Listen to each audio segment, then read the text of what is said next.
Am I the asshole for cutting off my family after they were racist to my wife and son? Pretty much the title, but for some background, I, 37 male, come from a prominent, powerful fishbowl family. My grandmother is a matriarch of sorts, and because of this, I have lived my whole life in the public eye. My parents were married for 15 years, but my father cheated on my mother pretty much their whole marriage. They divorced when I was 11, and my mom lost all the social protection my family had previously provided for her. And a year after the divorce, the paparazzi chased her into a tunnel where she died in a car accident. Some of the public harassment lessened after my mom's death on account of everyone feeling guilty about what happened to her.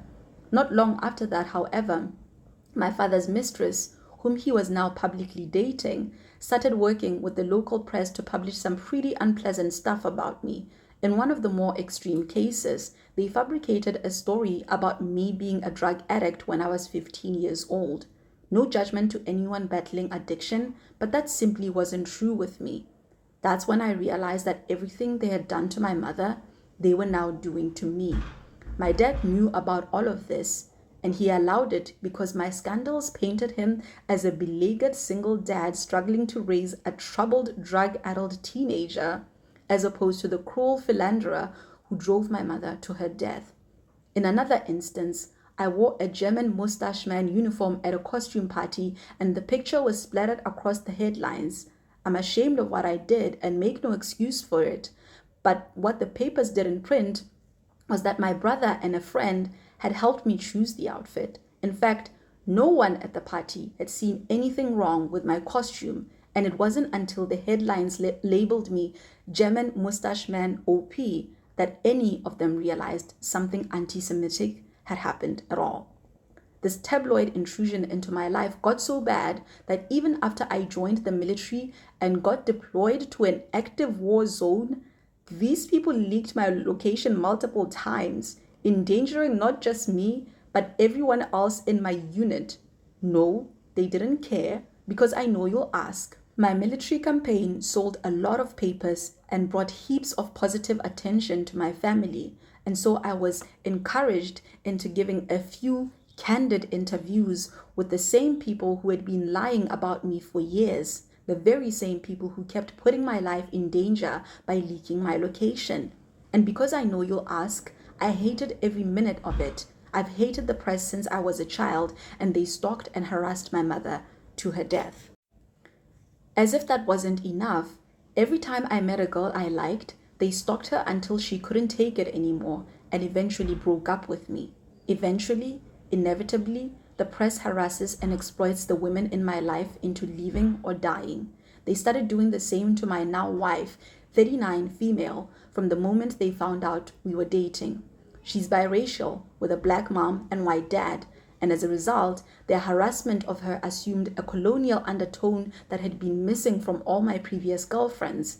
When I asked my family to intervene the same way I've seen them intervene for my sister-in-law and my father's mistress, they told me everyone went through the same harassment and that my wife wasn't special and therefore didn't deserve any protection from them. And because I know you'll ask, seminal examples of the racism include, but are not limited to, breaking the news of our relationship with the headline, OP's girl is almost straight out of Compton. No shade to Compton, but my wife is from Crenshaw, not Compton, so that was just inaccurate on top of the dog whistle racism. Breaking the news of our engagement with the headline, yes, they're joyfully in love, so why do I have a niggling worry about this engagement picture? Condemning my wife for the same behavior they praise my sister-in-law for. For example, when they found out my sister-in-law enjoyed avocados to help with her morning sickness, it was reported to be the most refreshing thing in the world. Yet when they found out my wife also enjoyed avocados, they found a way to link it to any and everything bad about the world, up to and including murder, terrorism, droughts, Mexican cartels, and global warming. No, I'm not kidding. They drew a straight line between my wife's avocado toast to global warming. When our son was born, they speculated his departure from the hospital with the picture of a chimpanzee in children's clothes. There was even some worry from my family about how dark his complexion would be when he was born. That's on top of wanting to strip him of any heirloom titles and security. Additionally, while our son is only a distant heir to the throne, he received more hate mail and death threats than anyone in my family, even more than the matriarch, and they still wanted to strip him of his security.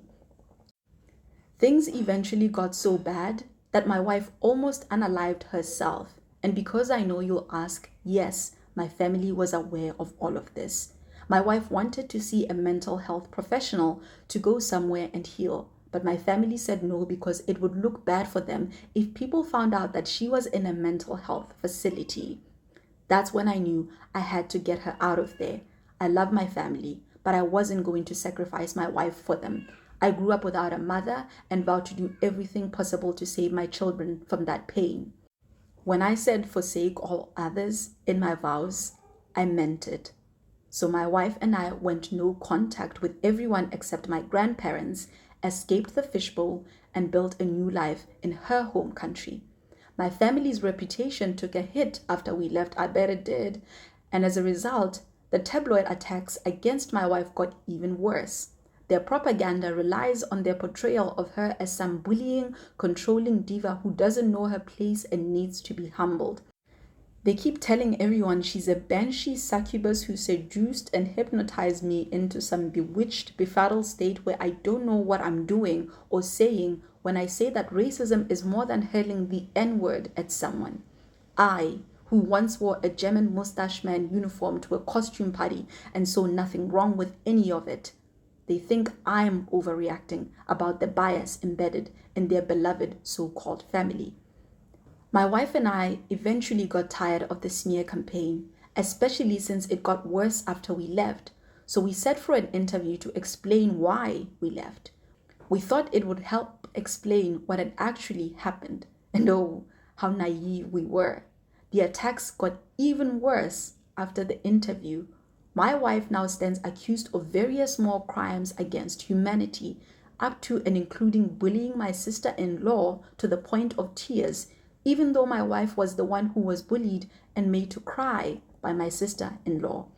It's been 3 years since we left, and life couldn't be better. We have since successfully sued some of the offending papers for phone and data hacking and for publishing a personal letter my wife wrote to her father.